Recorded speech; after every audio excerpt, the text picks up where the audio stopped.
Hello everyone, welcome back to Black Heaven, a necromantic dating sim. Let's go ahead and continue. When you open your eyes, you find yourself in the garden of flesh, surrounded by uniformed students. Daylight shines through the windows, and you notice a large banner hang from the ceiling that reads, "Welcome." Most of the students look to be about your age, and though several of them are already talking in small clumps, many look around awkwardly. Wait a second. This was one of those welcome events that I was supposed to go to. It's like a mixer or something. I was supposed to meet the rest of the incoming first-year students. You remember exactly what you thought when you'd finished unpacking and opened the invitation. Fuck that. I'm too tired for small talk.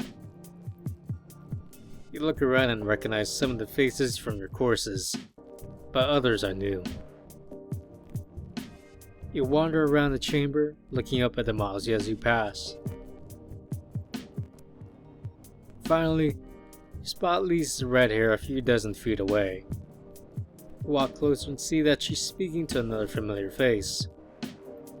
Tenza. Which is why I avoid it. What about you? I wholeheartedly agree. Prefer aged whiskey if I can get it. Glad to find another connoisseur here. I imagine that everyone else is talking about which vintage and make they prefer for their wine. But you understand the upsides of real liquor. Tenza laughs softly and looks around. You grit your teeth. So they met early, on one of the first days. Seems like they're getting along.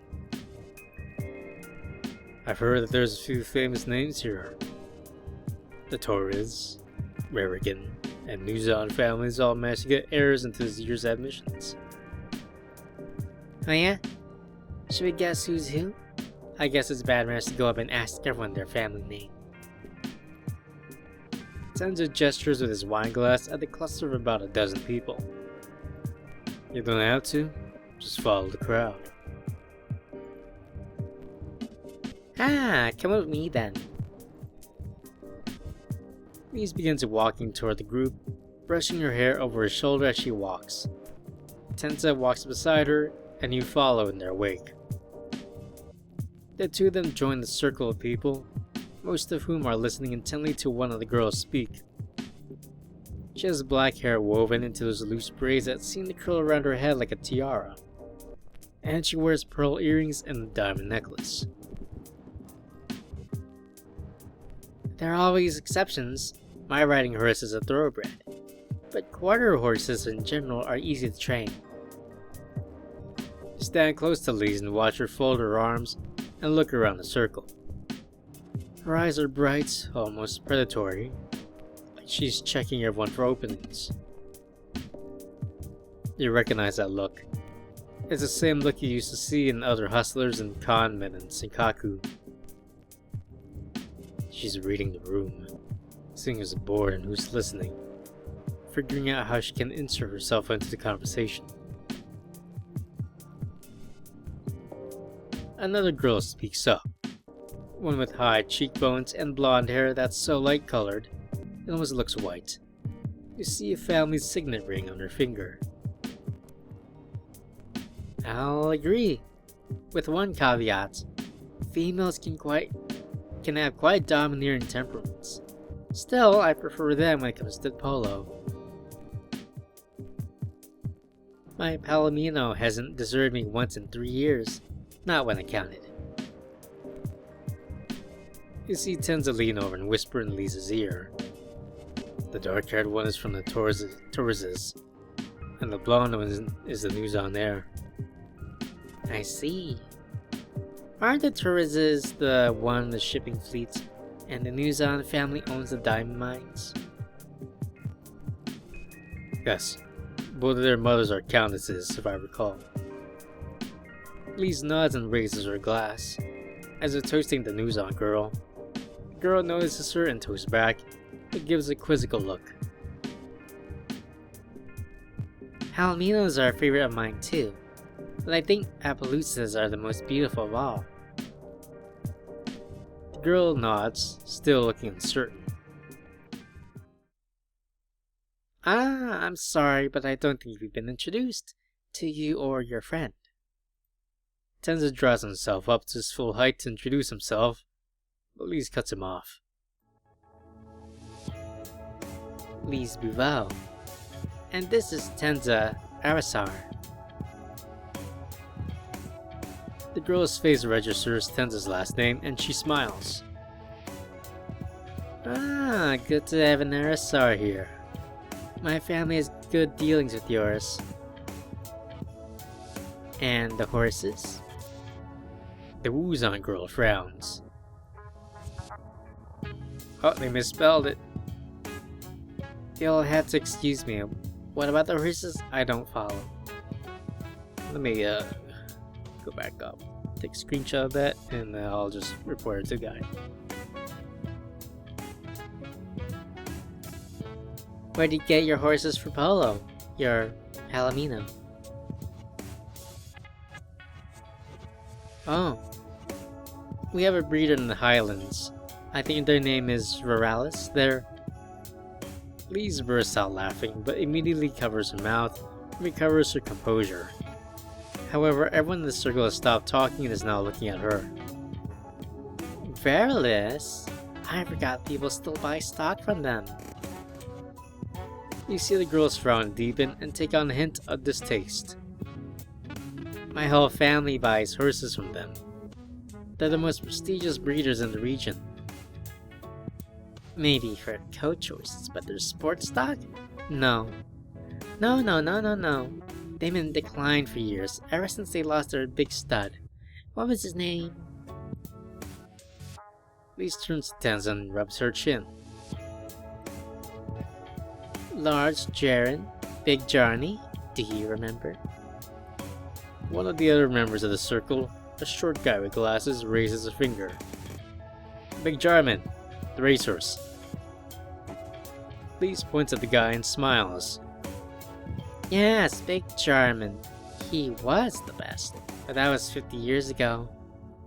His offspring have been mediocre at best, and frankly, I think most people simply buy them based on their lineage. The actual best sport horses are from Malaysia, and that's a hill I'm willing to die on. The Tories girl, who had been watching with a mixture of amusement and skepticism, manages to interrupt. And you're? I'm sorry, I missed your name. My apologies. Lise gestures to the gathered circle and gives a slight bow. My name is Lise, from House Bouveau. House Bouveau? I'm afraid I've never heard of them. That's fine, I'll educate you. The Bouveau family settled on the vast arid plains of Dentera and managed to resuscitate them with equal parts irrigation and ingenuity. Once the grass grew, we built the largest grazeland for cattle west of the Idon River. My grandfather was a maiden noble, and he was the one who began breeding horses. I grew up riding, and I can tell you that the stock my family bought from Mauritian breeders will outrun and outlast the Ruralis every day of the week. The gathered students are silent for a beat, then all eyes turn to the Wuzon girl. Well, I guess if you grew up on a farm, then you would certainly know your way around animals. I'm surprised it's not as letting cattle ranchers take the exam. All eyes turn back to Lise, who smiles sadly. I wouldn't call myself a cattle rancher. I'm more of an aesthetic, really. I hope I said that right. Really, I find that hard to believe unless you're talking about the quality of clothing of the scarecrow. There's a quiet flutter of laughter as a few people chuckle to themselves over that jab. Lise blows a short burst of air through her nose and shrugs. Not quite. I was an understudy for Ariana Ixa, the lead soprano for the Raragon Theatre Company. After a year, I was singing the finale in my first operetta, I've heard that the canvas has its own Peter. A bit smaller than the ones I'm used to, but you'll likely see me there sooner or later.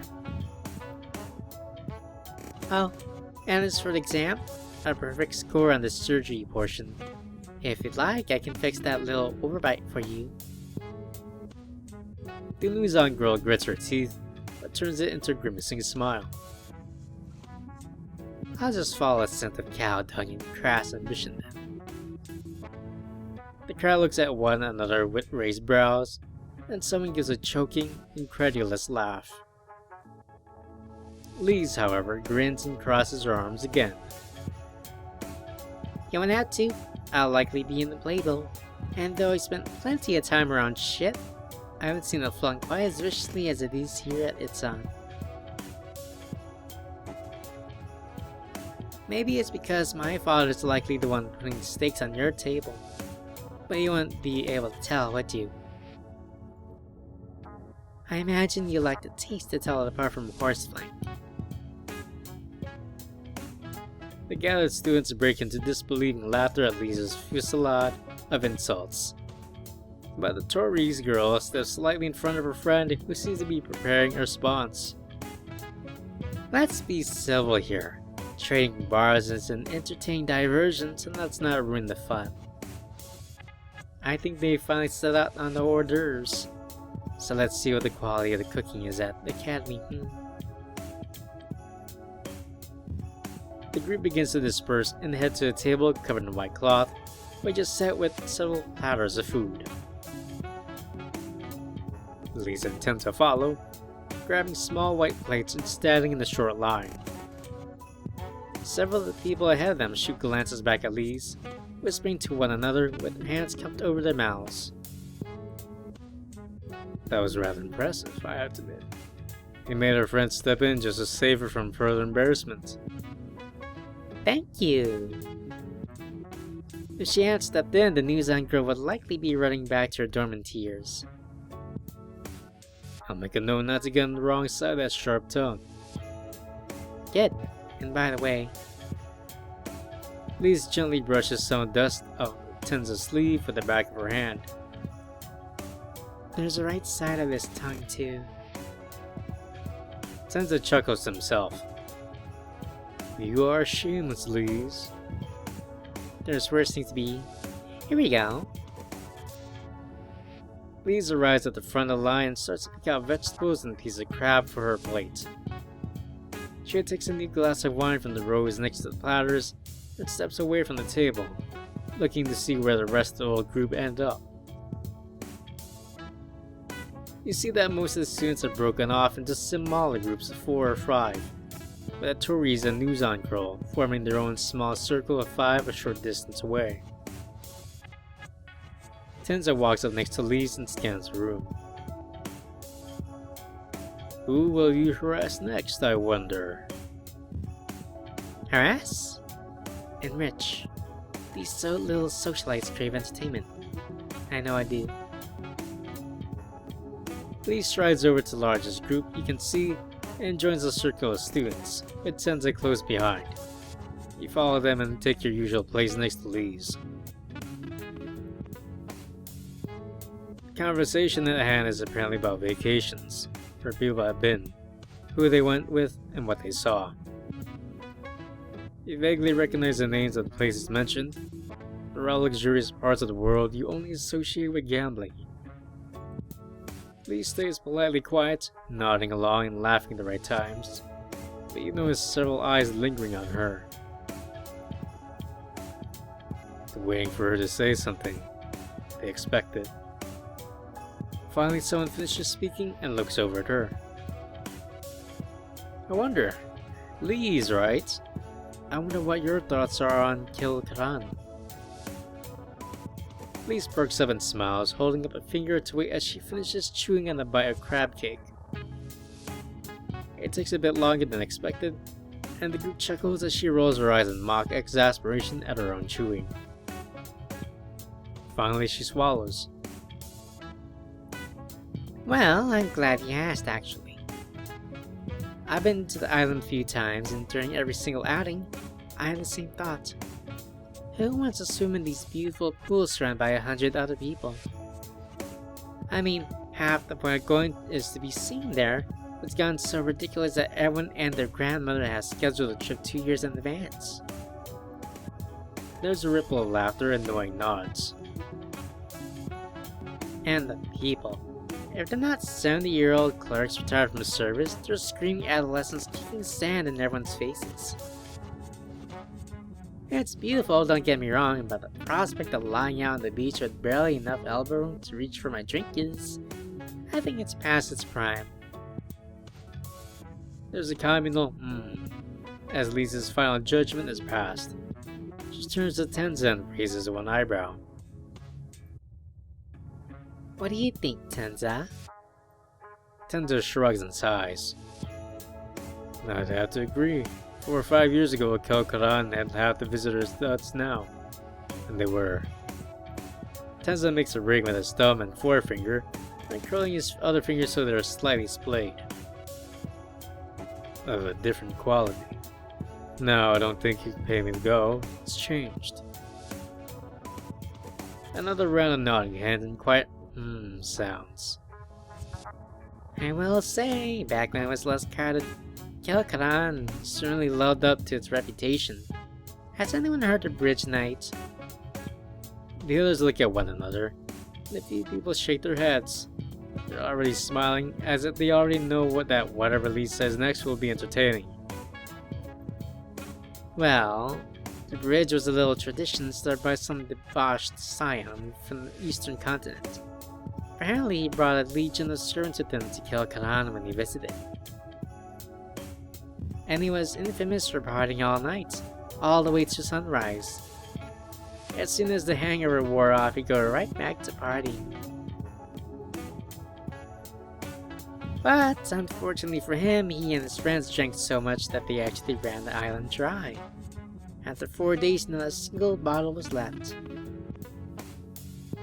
The group chuckles a little. Lise lowers her voice, as if sharing a little secret. You watch everyone lean closer. So naturally, he wanted to go to one of the little private islands around Kilkaran, and asked them if they had any news. But as soon as they sent a messenger to little islands, the residents said, "No, we're not sharing anything with you." Seems like his reputation got around quickly. So none of the little canoes would ferry them to the other islands. All of the other porters had been told that if they brought this man to another island, they'd be fired. Lise raises a finger in front of her face and smiles mischievously. But, as you all know, all the islands in Kilkaran are connected to the central one by those long, loose ropes that hang just above the water. So you can haul yourself back and forth in the canoe without having paddle. It was actually designed for drunks like this era, but he realized something. If his servants walked into the water, let themselves float on their stomachs, and held onto the rope, then they could create a human bridge. The other students break into grins. Some of their eyes widen a little, and one girl chortles. So what does he do?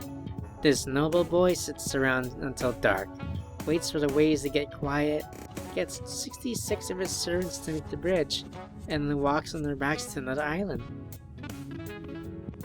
And once he's there, he and his friends sneak into the villa, steal all the liquor, and run it back to the main island. So, in honor of this man's ingenuity and perseverance, some young...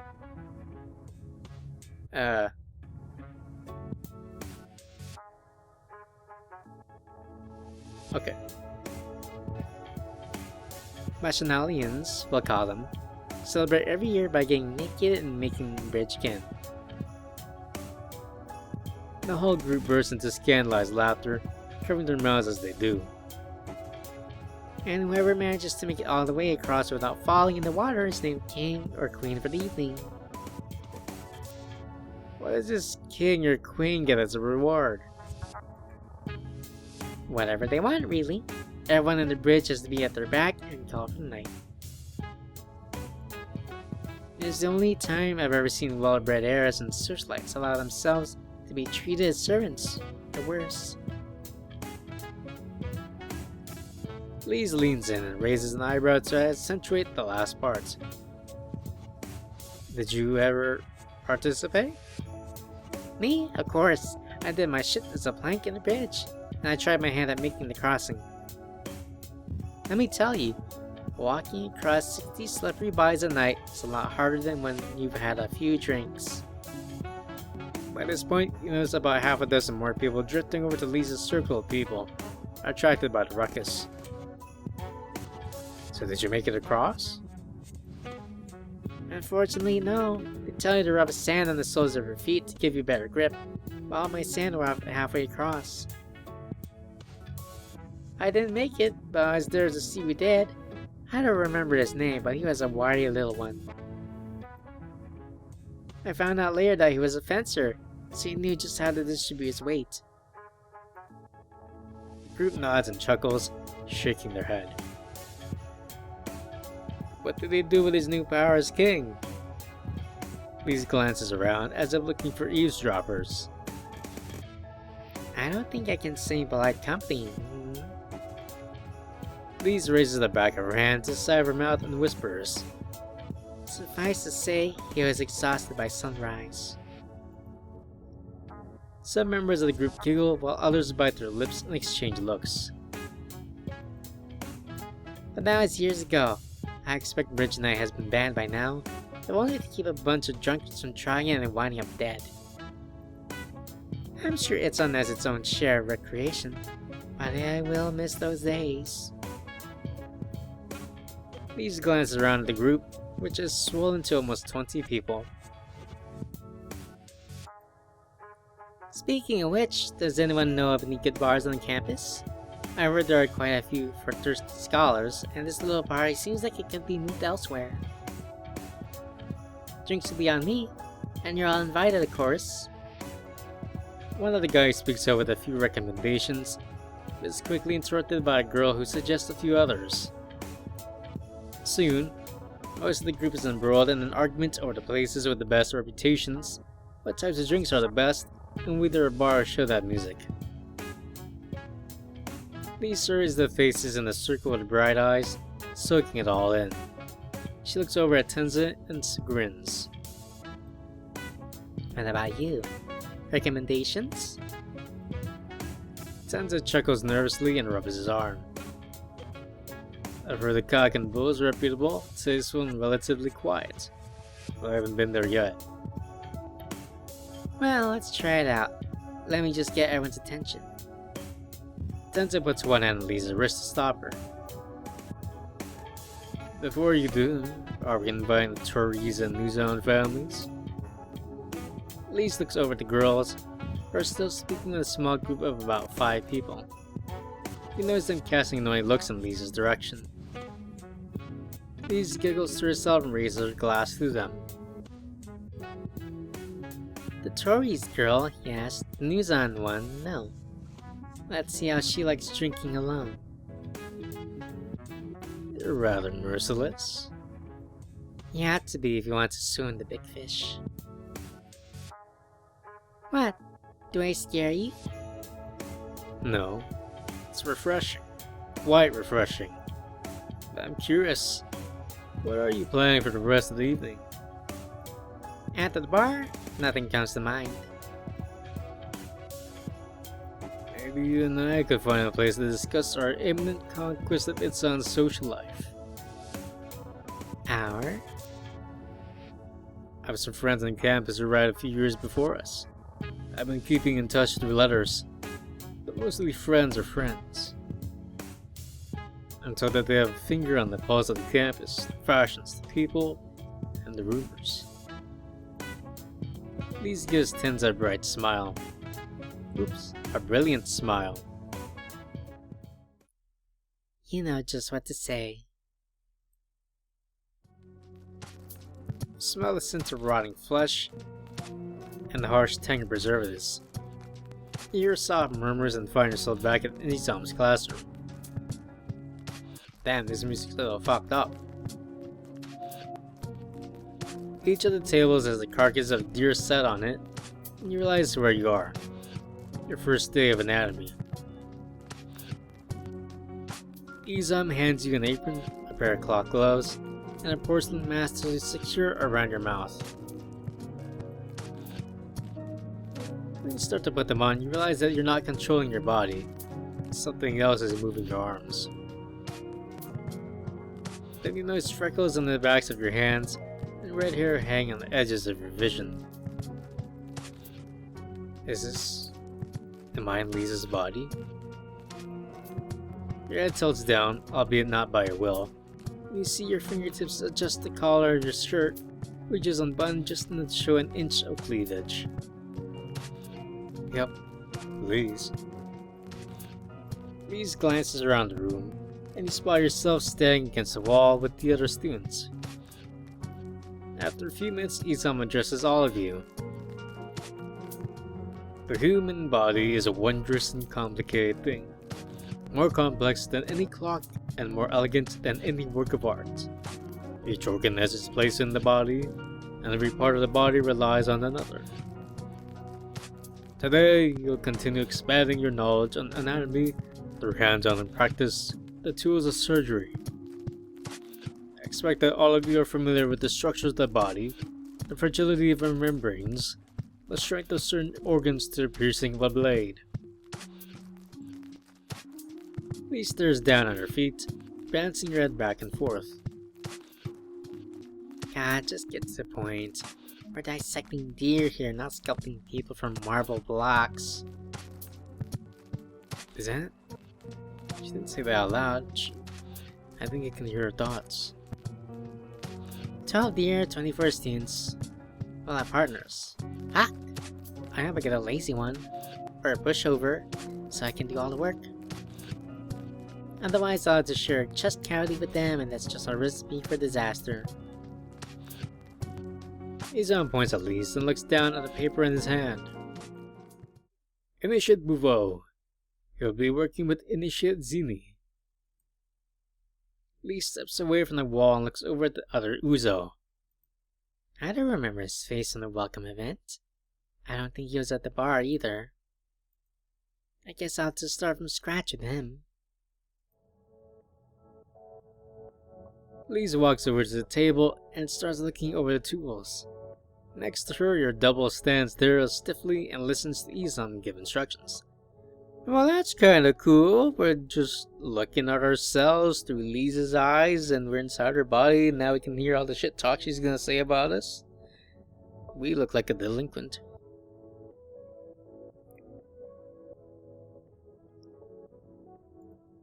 Lise finishes inspecting the table and looks at the other Uzos through the corners of her eyes.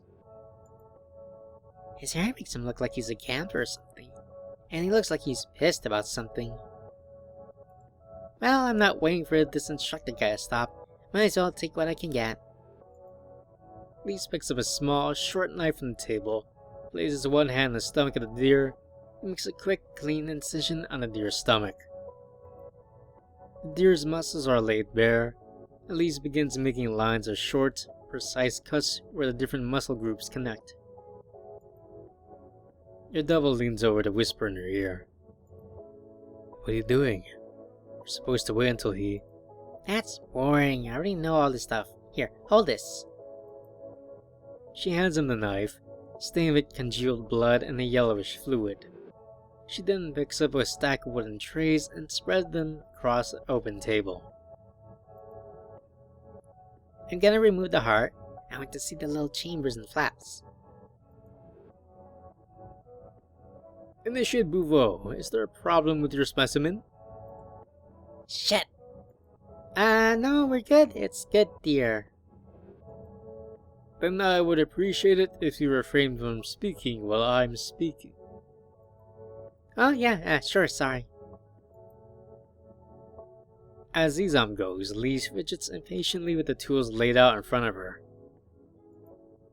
I wish this guy would shut up. If anyone here doesn't know what a scalpel is, then they shouldn't be here at all. Lise glances at the other Uzo again, looking up and down at your uniform. This guy seems like a square. That face. Either he's constipated or he takes himself way too seriously. Finally, the lecture ends. Lise immediately grabs a different knife and picks up where she left off. Okay, finally. She looks over at that other Uzo, who's already making a disgusted face at the smell wafting out of Deer's chest cavity. You look like you're a little sick. This your first course on anatomy here? Yeah. I've never done anything like this before. Oh boy. Well, at least I can score some points with him by making his life a little easier. Lise slides her hand between the organs and pulls out a pile of intestines, which she hands to the other Uzo.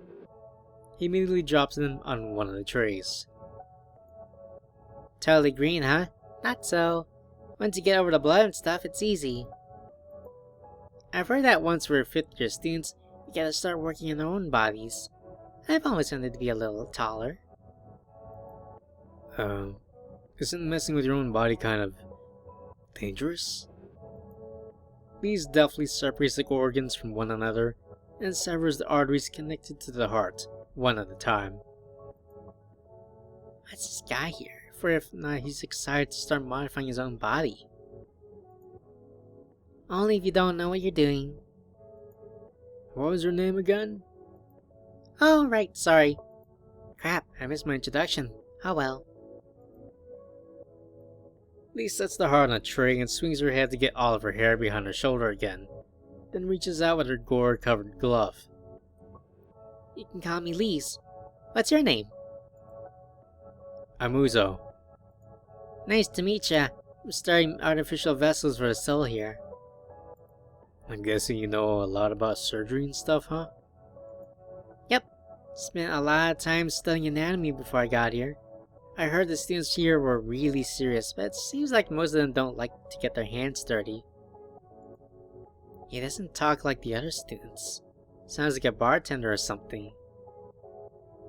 No elocution, lessons, or retentions, and his accent is strange. Lise turns to your double, her green eyes seeming to focus on him for the first time.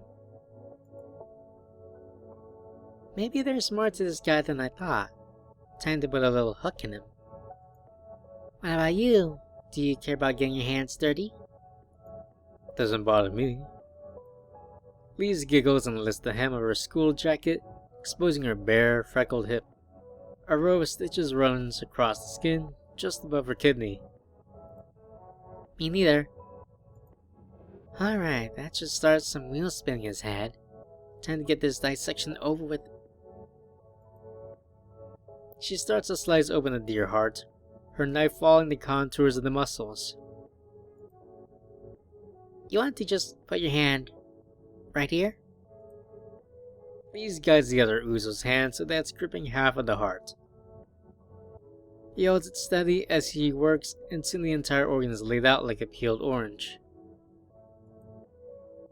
Lise starts pointing out the different structures of the heart, the ventricles, the chambers, and the channels for the blood. Deer hearts are almost identical to human hearts, but they're bigger. Isn't that crazy? Something with 4 legs, a bunch of fur, yet the same heart. Yeah, it's pretty crazy. You know, pigs' hearts are even more similar to ours. You can't even use them for transplants. She pats her apron just above your heart. Am I freaking him out? Maybe I should quit talking about organs. After 10 minutes, Lise finishes emptying the chest cavity of the deer. She looks over her handiwork, carefully separating the viscera from one another and mumbling the names under her breath. Heart, lungs, liver, kidneys, stomach. I think that's everything. Easy. I wish they would have given us something interesting like a cow. They are so simple. Cows have like 4 stomachs and bezoars too. Lise sighs and looks around at the other tables, where the other students are still struggling with untangling intestines and navigating rib cages. They made the surgery exam way too clean and easy. This should have been examined, just to make these little aristocrats squirm. Lise pulls one of the chairs out from the table and sits down, leaning back in her seat as she does. She takes off her gloves and tosses them on the table. While that's done, I think he can sit down too. You have some time before everyone else finishes. The other Uzo hesitates, but sits down anyway. He looks over the table, his eyes lingering on each organ as he pulls off his gloves. I feel like you did all the work. I did. You're welcome. Where did you learn to do that so fast? I mean, I'm assuming you had a tutor, but you moved like you were a butcher. Like you could do this all day. Lise laughs and leans forward in her chair. She rests her palms on her knees and looks at your double with her head tilted. He's spot on about that. That's not far off, actually. My family raises livestock, cattle mostly. Well, our client families do now. My father grew up doing it himself. He would help butcher his own herd in the fall, and he taught me how to do it too. Really? I haven't heard of many aristocrats butchering meat. And I haven't met many heirs who know what butchering looks like, so I guess we're both a little strange. The other Uzo chuckles to himself and shrugs. I guess so. Where are you from? Senkaku. Ah, that's amazing. I try to go there like twice a year just to see the shows. You live there? What that's like? Dirty, chaotic, and if you got money, then it's a 24-hour circus. But if you don't, it's kind of grim. Is your family rich? Not exactly. Not rich enough for Senkaku, at least. What's that supposed to mean? Is he the son of a bureaucrat or a clerk or something? Oh, too bad. Still though, it's intriguing to talk to someone who's lived there instead of just another tourist. What did you do for fun? The other Uzo sighs and raises eyes to the ceiling. Swimming in the reservoirs, rooftop parties, and watching horse races. Those were the main things. Horse racing? I didn't know they had a track in Senkaku. They don't. Most of the streets in Senkaku are, circular, you know? They're on big steps, like an amphitheater, with the reservoirs at the bottom. So, 4 or 5 people would just get whatever horse they could find and race around the streets. Usually at night, but sometimes in the afternoon. Wait, would they clear the streets to make room for this race, or...? No, that's what made it exciting to watch. They'd race right through crowded streets. Wasn't exactly legal. Lise laughs and shakes her head in amazement. Would they be trampling people left and right? Well, once they hear the hooves, everyone knows to get out of the way. Because there's only about 4 horses, they can usually fit down the street if everyone presses himself against the walls. You're screwing at me, that's not real! The other Uzo laughs nervously and shrugs. It is. People place bets on them all the time. Some of the people who ride get serious and try to do it professionally. They even factor the price of bail into their winnings. Stop it! I didn't hear about any of this. You can hear the excitement in Lisa's voice. It usually happens in the lower quarters of the city, away from all the theaters and nice bars, but there's a lot of people who go down there to watch. Have you seen them? Me? Yeah, of course. I almost got trampled twice when I was a teenager. When I got older, I started watching them. Did you place bets? Yeah. But I don't think I won any of them. My horse was called... oh, what was it? Red Thunder or something? Lisa watches the other Uzo's face as he tries to recall the name of their racehorse. This guy's definitely not from money. Well, if that's the case, how do you pay for tutelage? You can't just have gotten some loser to teach him anatomy. The exam's too hard for that. So, what do you think of Itsan? It's impressive. I haven't been outside Senkaku much, so it's very different. Do you know everyone here? No, not exactly. Okay, seriously, how did this guy get in here? He doesn't have rich parents and he doesn't have any connections. Is he a genius or something? I doubt it. If he's hanging around in the slums of Senkaku watching the horse races, he's probably not some savant. Lise rests her chin on her fist. Am I asking too many questions? No, you're fine. You see Izam approaching the table from the corner of Lisa's vision. He walks behind both Lise and the other Uzo and surveys the carcass and organs. Remarkably quick work, initiates. Well done. If you're ready to continue, then you can start opening the lungs in here. Izan cuts off when he sees that the deer's heart is already spliced open. One step ahead. I see. Well, examine the lungs then, specifically the blood vessels. I'd like you to extract a branch intact. Yes, sir. Izan walks away and Lise turns back to her double. She sticks her tongue out and makes a quite disgusted sound. He seems like he's gonna be a hard ass. What do you mean? He just told us well done. Yeah, but he's got that look to him, like he's gonna be an asshole. A disciplinarian, you know? I guess. Lise sighs and reaches for the lungs. She lifts up the dripping sacks of flesh and brings them closer, dropping them on an empty tray. You want to do this one? I'll hold the area still if you want to try cutting out the blood vessels. Oh, sure. Your double picks up a scalpel and puts on his gloves. Lise does the same and places her fingertips on either side of a long blood vessel, which you can just glimpse beneath the surface. The other Uzo makes a slow, careful incision. He begins gently cutting along the edges of the branch. I don't know if you're the right person to say this to, but can I ask you something?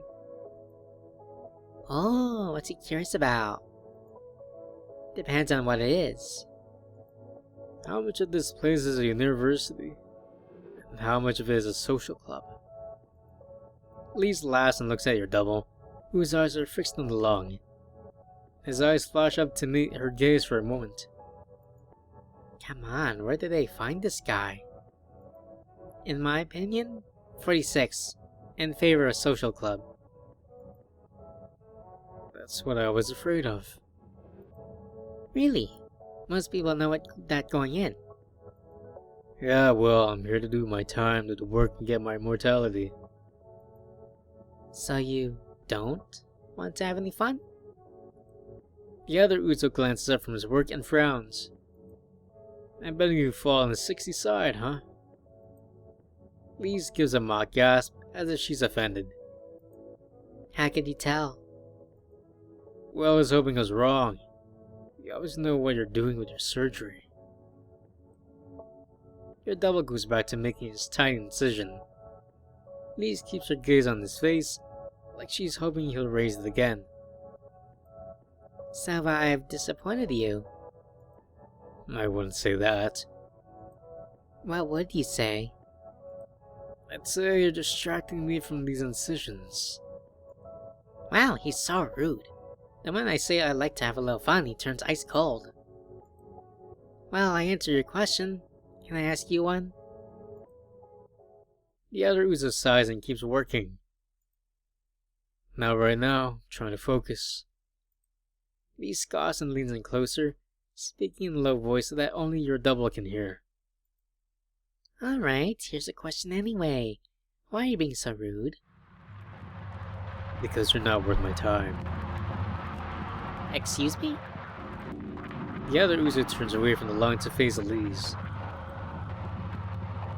You're a vapid, insecure rich girl who plays with people like their dolls. You'll do anything to get ahead, even if it means giving up your dignity. And you'll fuck anything that moves. Lise almost chokes. How dare you? You know nothing about me. You're just some asshole who... Lisa's voice fades to a dull, distorted buzzing, as she seems to notice it too. She raises a hand to her mouth. No matter what she says, it sounds distant and warped. What's happening? What the hell is going on? You can feel Lisa's heart beating harder in her chest. Around you, the sounds of the classroom, the voices in the ring and the metal tools, dwindle to nothing. In their place, a high-pitched scream begins to rise. All the while, the other Uzo just stares coldly at Lise. He still half bent over the table, and his face is expressionless. Blood drips from his gloves, which are still pursed on the lungs. Slowly, he straightens up and turns his body to face Lise. A high-pitched ring becomes painfully loud. What is he? Your double reaches across the table without looking, picks up the deer heart. He brings it too close to his chest and lifts it to his mouth. His voice cuts through the ring and seems to echo in Lisa's ears. I wouldn't lie to you. Not about this. Then he opens his mouth and sinks his teeth into the heart, staining his face with blood. Lisa blinks, and suddenly everything is back to the way it was before. Was that real? Oh God. Yeah, you alright? Yeah, just... never mind. You open your eyes and find yourself in a frigid stone hallway. You recognize the masonry from Itzan Academy. There's something strange about it. The shadows seem to jitter and shift, and you feel a deep-seated sense of dread as you look at the door a few paces ahead. You can hear voices on the other side, but you can't make them out. Uzo, is that you? You spin around and find Lise standing there. Lise, yeah, it's me. Can you hear me? Yeah, I can hear you. Do you remember? Is your memory? Lise gives a short, half-hearted laugh, but her expression is drawn and listless. Yeah, I remember. I remember drowning in a bathtub, and the smell of it. I remember wandering around one of the surgery buildings, skinning people and making... God, what was I making? A dress? Feels like it happened to someone else, but I know it was me. God, is this real? I think this is a memory too, but I'm here. I'm real. You take a step closer to Lise and put your hand on her shoulder. She gives another absent chuckle, and you notice that her eyes are unfocused. I never made it off the campus. I had all these plans for the future, and now that's gonna happen. It's done, and I'm still here. I'm sorry, Lise. It's okay. You're you again, that's what matters. Lise stares at nothing for a long time. She has a lopsided, bitter smile now. I was planning to live forever, and I didn't even make it past 30. Lise shuts her eyes tight and takes a deep, shuddering breath. You see her body begin to tremble, and she tumbles to the side. She catches herself against the wall with one arm, and you loop your arm around behind her back and underneath her armpit in case she collapses. It's alright. You're okay. She covers her mouth with her other hand and gives a muffled shriek. Lise makes a long, pained, choking sound, then gasps through her fingers and moans. I want to tell myself it's not real, but it's... You wrap your other arm around her in a hug, and she grips her shoulders. Oh God, oh God, oh God, I'm dead. I'm really dead. You and Lee stand there for a long time. You listen to her ragged breathing and soft sobs at your face buried in her hair. From your shoulder you hear her say something. Are you a ghost too? No, I'm alive. I made it out campus, but I came back. But they weren't letting anyone out. They killed some of the people who tried. I lied to the guards at the front gate. What happened after that? Did it spread outside? Yeah, it infected a lot of people. Lise lifts her face away from your shoulder and blinks at you with tear-filled eyes. They said there's no cure, so I hid. I didn't talk to anyone. I locked my doors and I watched them from my window as they dragged people to the bonfires. They knocked on my door and I thought they... She tries to smile, but seems to take all her effort to turn out the corners of her mouth. I thought I was going to make it out. You nod at her and try to smile. I know. Lise takes her collar between her thumbs and forefingers, rubbing them as a check that they're real. You look just like you did when... Lisa's weak smile fades, and her eyes become hard and pitiless. She begins to breathe hard through her nose. The last time I saw you was when I came here, to the faculty building. Lise. Oh, God. Lise pushes you away from her, sending you staggering back a few paces. They told me everything you did, and I defended you. As Lise screams at you, a door opens and closes at the end of the hallway behind her. You start to hear footsteps echoing down the hallway. Lise stops and turns her head to look. Walking down the hallway is another Lise, dressed just the same as the one in front of you. She passes by the Lise who'd been speaking to you and sits down on the bench in front of the door. The Lise in front of you watches her go with a look of consternation. What's happening? Uzo? We're still in the memory, but now we're both observers. You watch the Lise on the bench fix her hair and button up her shirt and jacket. When she's satisfied, she crosses her leg and folds her hands in her lap. The Lise in front of you takes a few steps forward until she's standing beside you. This is that day. The day that called me for the meeting. You turn to Lise and take a deep breath. Lise, I came back to Iton so I could find you. I wanted to get to this. Part of... You watch Lise's face contort in rage. She clenches her fist and swings it against her stomach, hammer style. You cough and double over. Lise turns to look at you. You're a piece of shit. And I know it takes one to know one, but you're a real piece of shit. I walked into that room ready to vouch for you because I knew you'd do the same for me, because I thought we understood each other. Lise makes a disgusted sound as you stand up straight again. Let me out of this fucking charade, Uzo. Let me out and go die in a hole. Lisa's face is filled with cold, bitter hatred. But you know you have to try to explain it to her. You have to see what I did, and I have to, too. What the fuck are you talking about? I don't remember what happens in that room. I don't remember a lot of things about my last days at Itzon. I would see flashes of it. I can't put it all together. I haven't let myself... I kept pushing it to the back of my head until... Wait. You don't remember what happened here? No! I don't remember what I said or what I did, and to say I'm sorry. I have to know what I'm sorry for. If you don't remember what happened, then how do you know you have to be sorry?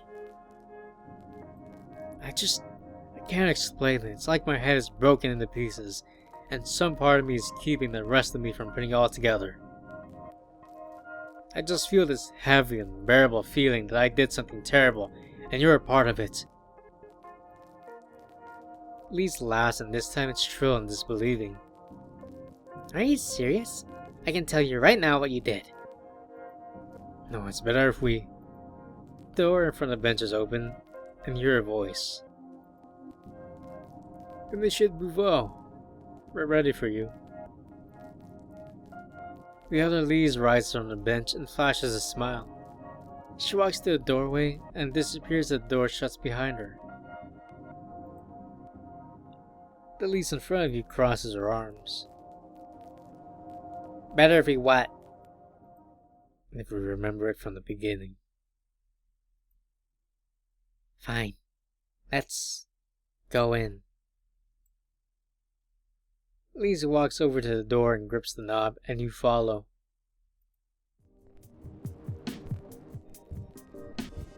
You wake up in your room on Sunday to find a bright, cold sunlight boiling on your floor. You decide to get up to light a fire. As you kneel down to stack the logs behind the grate, you notice a sealed letter sitting on the floor near the door. You frown and pick it up. You normally pick up mail from your box in the dorm lobby. The only letters that get slipped under your door are urgent ones. You turn over the envelope and see the seal of the academy, rendered in red wax. Tear open the top and unfold the letter within. It's a couple of pages long, and your eyes scan the tops of the paragraphs. You are hereby summoned to a hearing to discuss a recent inquiry into your academic conduct. Topics of inquiry include potential burglary and accessory to theft. You nod to yourself as you read that line. So they're probably going to wrap up that investigation, like Rue said. But then you see the other items on the list. Cheating on a sanctioned exam, and indecent conduct with a member of its own faculty. Whoa. You feel an icy knife plunge into your stomach.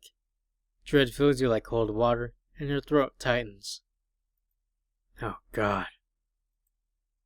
You slowly walk over to your bed, sit down on it, and read the rest of the letter. When you're done, you read it again, then a third time. The logs in the fireplace remain unlit and forgotten as you bury your face in your hands. Behind your palms, your eyes are wide.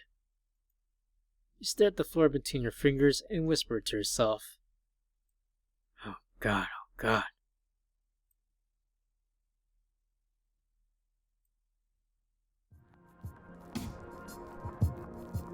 By noon the next day, you got a grip on yourself again. And this is unfortunately where I have to stop for today. But if you are enjoying this visual novel, please leave a like and maybe comment what you think so far. And if you want to watch more of this visual novel, please check the playlist down below. If you want to watch other visual novels, please check my channel down below. Anyways, thank you and take care.